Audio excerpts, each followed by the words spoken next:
विचार आपल्याला करावा लागेल। पहा, योग्य विचार जीवनामध्ये करावा लागेल। कारण मी सांगेल्या पृथ्वी तलावरती या महाराष्ट्राच्या मातीमध्ये या भूमीमध्ये अनेक मनुष्य जन्म आहेत, अनेक मनुष्य आहेत, पण प्रत्येक जणालाच कळत नाही, समजत नाही की माझ्या जीवनाचा उद्धार झाला पाहिजे। प्रत्येकाच्याच अंतःकरणामध्ये जीवनाच्या उद्धाराचा विचार येत नाही। जीवनाचा उद्धार करून घ्यायचा आहे। काही काय म्हणतील आम्ही खूप दिवस जीवन जगलोय, 100 वर्ष पूर्ण झालेत, 80 वर्ष पूर्ण झालेत। मी सांगू, जीवनामध्ये जीवन जगत असताना आपण किती दिवस जगलो याला किंमत नाही। पहा, जगून केलं काय याला फार किंमत आहे। 70 वर्षाचे झालायत तुम्ही, 80 वर्षाचे झालायत, पण 80 वर्षाचे होईपर्यंत तुम्ही जर पवित्र तुळशीची माळ गळ्यामध्ये घातली नसेल तर जगण्याला काही अर्थ नाही। तुम्ही जर कधी साधू संतांची सेवा केली नसेल, कधी साधू संतांचं दर्शन झालं नसेल, कधी भगवंताचं दर्शन केलं नसेल, कधी पंढरपूरला गेलं नसाल तर जगून उपयोग नाही। जन्माला तर प्रत्येक जण येतोय, खाण्यासाठी आणि फक्त राहण्यासाठी नाही।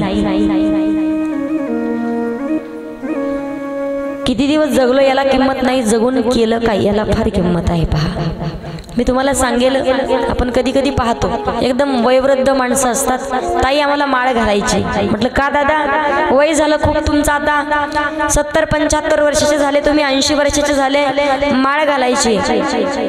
या वयात का माळ घालावीशी वाटली? म्हणजे ताई दात पडले आता,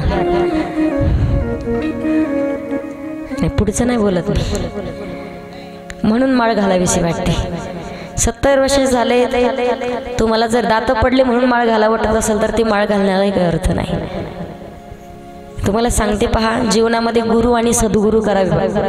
प्रत्येक माणसानं योग्य जीवनामध्ये योग्य मार्गाने जायचं असेल, त्या क्षेत्रामध्ये स्वतःला काहीतरी जीवनाचं सार्थक, स्वतःचं नाव लौकिक करायचं असेल तर माणसाला जीवनामध्ये कोणी ना कोणीतरी अगोदर गुरु करावे लागतात। गुरु का?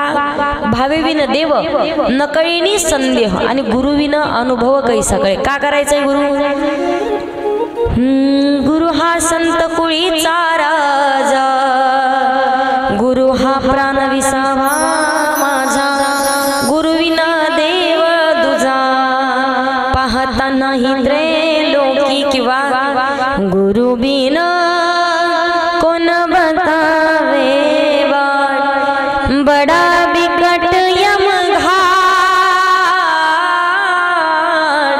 बडा बिकट यमघाट, घाट घाट घाट कोण बतावे वाट। गुरुविन कोण बतावे बाट। जीवनामध्ये माणसाच्या गुरु करावे लागतात, गुरु आणि सद्गुरु।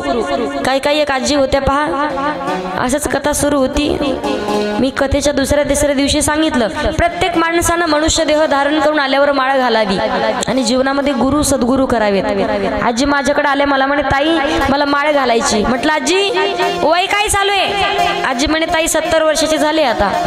आजीला म्हटलं आजी 70 वर्षाच्या होईपर्यंत तुम्ही गळ्यामध्ये माळ घातली नाही? आजी म्हणे ताई 15 वर्षाची होते तेव्हा एकदा माळ घातली होती, मग मी 20 वर्षाची झाले आणि मी ज्यांच्या हाताने माळ घातली ती गुरु मेले म्हणे। मग परत 35 वर्षाची झाले आणि परत माळ घातली। म्हटलं मग 40 वर्षाची झाले तीही गुरु मेले। म्हटलं मग 50 वर्षाची झाले तेव्हा एकदा माळ घातली। म्हटलं मग 55 वर्षाची झाले तेही गुरु मेले। म्हटलं आता तुमच्याकडून घालायची म्हणे।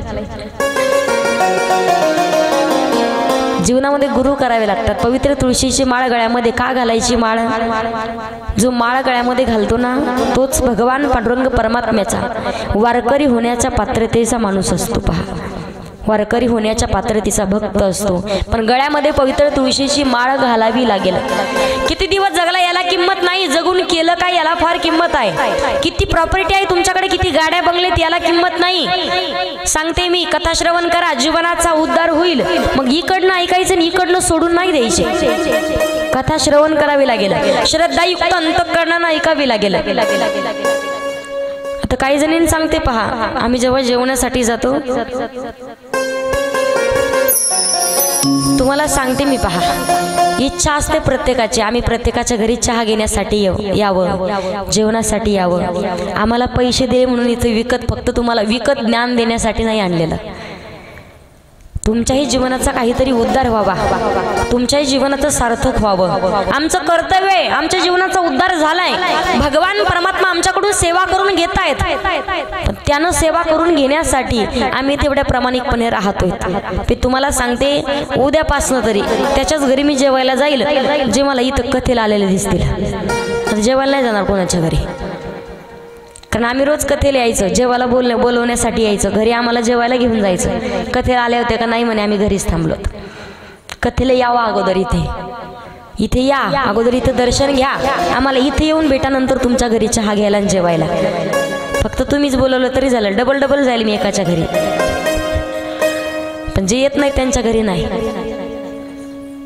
श्रद्धायुक्त अंतःकरणाने जेव्हा कथेचे श्रवण कराल तेव्हा भगवंताची कृपा जीवनामध्ये होत असते. पहा, तेव्हा भगवंत आपल्यावरती कृपा करतात. जीवनातील प्रत्येक इच्छा, प्रत्येक मनोकामना पूर्ण होते, प्रत्येक संकल्पना पूर्ण होते. पण कथा श्रवण करण्याचा भाव तेवढा पवित्र आणि तेवढा शुद्ध, तेवढा पवित्र पाहिजे. जीवनामध्ये नामचिंतन करायचे, नामस्मरण करावं का? मी तुम्हाला सांगते पहा, कधी कधी सांगत असते कथा ऐकावी. तुमची काही जणांची इच्छा असेल, कोणी कोणी म्हणतं ना ताई आम्हालाही कीर्तन भजन शिकावं असं वाटतं. कधी कधी वाटतं आमच्याही एखाद्या नातवानं, एखाद्या मुलानं कीर्तनकार व्हावं. होतात का सगळ्यांचेच? नाही का? ज्याच्या अंतःकरणामध्ये भगवंताविषयी भाव आहे, भगवंताविषयी श्रद्धा, निष्ठा, भक्ती, प्रेम आहे, भगवान परमात्मा भगवंताची सेवा करून घेण्यासाठी त्याच माणसाला निवडतात. पहा, निकलेगा मेरी भक्ति का परिणाम, मेरे घर भी आएंगे घनश्याम, मैं भी प्यासी हूँ हरिदासी हूँ, राधा जी की खासम खासी हूँ, प्रभु सुन कर देर न लाएंगे, राधे राधे बोल श्याम आएंगे, शाम आएंगे. ते भगवंताला बोलवण्याचा भाव फक्त शुद्ध पाहिजे. कोण म्हणतं भगवंत आपल्या घरी येत नाही? येतो. कोण म्हणतं भगवंत खात नाही? खातो. कोण म्हणतं भगवंत झोपत नाही? झोपतोही. कौन कहते हैं भगवान आते नहीं, तुम मीरा के जैसे बुलाते नहीं. कौन कहते हैं भगवान खाते नहीं, बेर शबरी के जैसे खिलाते नहीं. कौन कहते हैं भगवान आते नहीं, कौन कहते हैं भगवान सोते नहीं, माँ यशोदा की जैसे तुम सुलाते नहीं. बोलण्याचा भाव जर तेवढा शुद्ध असेल ना, तर नक्कीच भगवान परमात्मा आपल्या घरी येतात. आपल्याकडे जिथे कुठे असाल, मी सांगेल असं अजिबात नाही. प्रपंच करत असताना भगवंताचं नामचिंतन करणं होतं, पण जगद्गुरु तुकोबाराय म्हणतात देवाला बोलवा ना. कसं बोलवायचंय? जगद्गुरु तुकोबाराय सांगतायत का, मेरा छोटा सा संसार, मेरा छोटा सा, मेरा छोटा सा,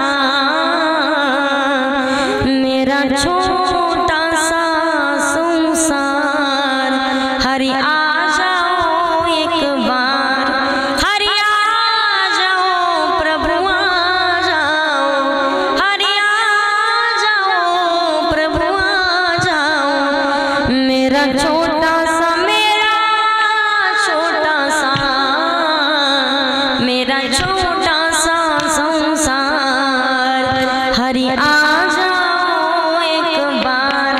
बोलण्याचा भाव फक्त शुद्ध पाहिजे. भगवान परमात्मा येत आहेत. श्रद्धायुक्त अंतःकरणानं कथेचे श्रवण करायचे. का करायचे कथेचे श्रवण? तुम्हाला मी काल सांगितलं. पहा, बरोबर प्रत्येक माणूस हा 7 दिवसामध्ये जाणार आहे. 7 दिवस आपल्याकडे शिल्लक आहेत. आठवड्याचे वार 7. त्या आठवड्याच्या वारांमध्ये या 7 दिवसामध्ये प्रत्येक माणसाला जायचंय. माहिती नाही आज जिवंत आहे पण 2 मिनिटांनी असणार की नाही, 1 तासानं असणार की नाही, आज आहोत पण उद्या नाही आहे की नाही. मी सांगू तुम्हाला, भगवान परमात्मा म्हणावं कुणाला? भगवान कुणाला म्हणायचंय? देव कुणाला म्हणायचंय? येणं कथेला तुमच्या हातात आहे, पण घरी घेऊन व्यवस्थित घरी घेऊन पोहोचवणं ज्याच्या हातात आहे ना, तो आहे भगवंत. झोपणं तुमच्या हातात आहे, पण उठवणं ज्याच्या हातात आहे तो आहे भगवंत. भगवंत। खाणं तुमच्या हातात आहे, पण पचवणं ज्याच्या हातात आहे तो आहे भगवंत। मी तुम्हाला सांगू, ज्या दिवशी आपला जन्म झाला त्या दिवशी मृत्यूची वेळ ठरलेली असते, पण फक्त काळ वेळ येईपर्यंत ठरलेल्या वेळेत जायच्या वेळेमध्ये काळ घेण्यासाठी येईपर्यंत आपल्याला घेऊन जात नाही। पण माहिती नाही आता जाऊ की उद्या जाऊ। प्रत्येक माणसाला 7 दिवसामध्ये जायचंय, म्हणून अगोदर प्रत्येक माणसानं सावध झालं पाहिजे। शुकदेव महाराज राजा परीक्षितीला उपदेश करतायत, राजा या कलियुगामध्ये लोकांना कितीही सांगितलं बाबा रे, जीवनाचा उद्धार करून घेण्यासाठी तुम्हाला श्रीमद भागवत महापुराण कथेचं श्रवण करावं लागेल, अनेक ग्रंथाचं वाचन पठन करावं लागेल, पण कोणत्याच माणसाच्या लक्षात येत नाही जीवनाचा उद्धार आहे कशामध्ये, हे माणसाला कळत नाही। कितीही सांगू द्या, पण त्याच माणसाला की ज्याला लक्षात येत नाही जीवनाचा उद्धार आहे कशामध्ये, भगवान परमात्माच्याकडे गेल्याच्या नंतर भगवान परमात्मा त्याला जाब विचारत आहेत, क्या किया क्या किया क्या किया रे तूने जीवन गवा दिया, क्या किया रे जिसे पाना था उसको तो दिया, जिसे पाना था उसको तुमको दिया, क्या किया तूने जीवन गवा दिया। भगवान परमात्म्याने सुंदर असा नरदेह दिलाय भगवंताचं भजन करण्यासाठी। नरदेह दिलाय, मी तुम्हाला उदाहरण सांगेल पहा।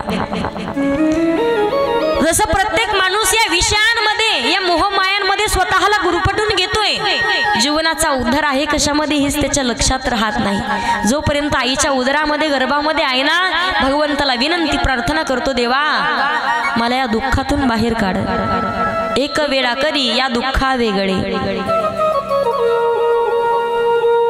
दुरितांचे जाळे उगवणे। भगवान एकदा या दुःखातून बाहेर काढा। बाहेर एकदा आलो ना फक्त तुझंच भजन करेल, पण बाहेर आल्याच्या नंतर आपण त्या देवालाही लक्षात ठेवत नाहीत, विसरून जातो। मी सांगेल तुम्हाला, आपल्याला नाक, डोळे, तोंड आणि कान दिलेत कशासाठी माहित आहे? पायही दिलेत कशासाठी? हातही दिलेत। भगवान परमात्म्याने आपल्याला वाणी दिली आहे का? आपल्याला वेदांचं पारायण पठन करता यावं, अनेक ग्रंथांचं वाचन करता यावं, मुखानं वाचता यावं म्हणून तोंड दिलंय। वाचन करायचंय, पण वाचण्यासाठी दिसण्यासाठी डोळे लागतील। भगवान परमात्म्यानं त्या भगवंताचं सुंदर रूप पाहण्यासाठी आपल्याला डोळे दिलेत, कान दिलेत, पण त्याच भगवंताचं चरित्र कथा ऐकण्यासाठी कान दिलेत। आपल्याला नाक दिलंय, पण कशासाठी? दुर्गंधीचा वास घेण्यासाठी नाही। आपल्याला पाय दिलेत, पण कशासाठी? तीर्थयात्रा करण्यासाठी। पायानं या चालत चालत भगवान परमात्म्यापर्यंत जाऊन दर्शन घेण्यासाठी आपल्याला पाय दिलेत। हात दिले भगवंताचं पूजन करण्यासाठी, पण आपल्या लक्षात येत नाही। प्रत्येक जण विसरून जातो, प्रपंचामध्ये मोहमायांमध्ये गुरफटून घेतोय। मी सांगेल, जेव्हा इथे येतोय जीवनाचा उद्धार आहे कशामध्ये लक्षात येत नाही। एका माणसाला घोडा घ्यायचा आहे, घोडा 1 लाख रुपये त्याच्याकडे आहेत। घोडा घेण्यासाठी बाजारामध्ये आलाय, पण घोड्याच्या बाजारात जाण्याच्या अगोदर जिथं घोड्याला सजवण्याचं सामान भेटतं त्या बाजारामध्ये आला। येऊन पाहिलं, गळ्यामध्ये घोड्याला घालण्यासाठी घुंगर भेटली, घुंगरमाळा। आणि किती छान दिसल घोडा ही घुंगरमाळा घातली तर। घुंगरमाळा घेतली, घोड्याच्या पायामध्ये घालण्यासाठी गोंडे घेतले, घोड्यावरती टाकण्यासाठी झूल घेतली, घोड्याला शेपटीला सजवण्यासाठी अनेक काही फुलं, गोंडे, हार सगळं काही घेतलं। सगळे मिळून लागले किती? 25,000 रुपये। 25,000 रुपये लागले, 25,000 गेले। आणि जेव्हा लक्षात आलं आता घोड्याला सजवण्याचं सामान घेतलंय, आता घोडा घेऊ। घोडा घेण्यासाठी जेव्हा घोड्याच्या बाजारामध्ये आला, विचारलं, दादा हा घोडा कितीला दिला? खूप देखना घोडा आहे, किती रुपयाला दिला? त्याने सांगितलं 1 लाख रुपयाला। किती? 1 लाख रुपये। याच्याकडे किती उरले होते? 75,000। 25,000 कमी पडले। घोडा 1 लाखाला होता, 75,000 याच्याकडे शिल्लक होते, 25,000 कमी पडले। आपलंही तसंच आहे, घोड्यासारखं बाजारात जातोय, घोडा घेण्याच्या अगोदर बाकी झुली घुंगर गोळा करत बसतोय, घोडा घेण्याचा विसरून जातो। म्हणजे प्रपंच अगोदर संसार करत बसतो, भगवंताची प्राप्ती करण्याचं विसरून जातो, भगवंताची प्राप्ती जीवनामध्ये होत नाही। काही काही माणसाला जोपर्यंत घोडा घेण्याचा विसरून जातो, माणसाचं वय होत जातं, भगवंताची कृपा करून घेण्याचा राहतं, जीवनाचा उद्धारही राहतो। वय झालं 70-80 वर्षाचा झाला, 70 वर्ष वय झालं आणि बाबाला म्हणावं एकही अवयव जागेवरती राहिला नाही, कानानं ऐकायला येत नाही, डोळ्यानं व्यवस्थित दिसत नाही, नाकातून गंगा जमुना वाहत आहेत, तोंडानं व्यवस्थित बोलता येत नाही, तोंडात एकही दात नाही, पूर्ण 32 आउट, एकही दात राहिलं नाही मुखामध्ये। मग त्या बाबाला म्हणू बाबा राम राम म्हणा ना, कुठं राम राम म्हणता येते, लांब लांब म्हणतो, काय म्हणतं लांब लांब, राम राम म्हणता येत नाही। भगवान परमात्माला प्रार्थना करा, देवा एक वेळेला फक्त, जेव्हा आयुष्यभर तुमचं भजन नामचिंतन करू, काही नाही दिलं तरी चालेल, पण भगवान एकदा फक्त तुमच्या द्वारामध्ये आल्याच्या नंतर शेवटच्या श्वासाला, जेव्हा प्राण त्याग होईल मरता क्षणी, शेवटच्या श्वासाला फक्त एकदा तुमचं नाम मुखामध्ये येऊ द्या। इतना तो करना स्वामी जब प्राण तन से निकले, गोविंद नाम लेकर तब प्राण तन से निकले। भगवान एकदा तुमचं नाम मुखामध्ये येऊ द्या, बस एवढंच द्या, बाकी काही नको जीवनामध्ये।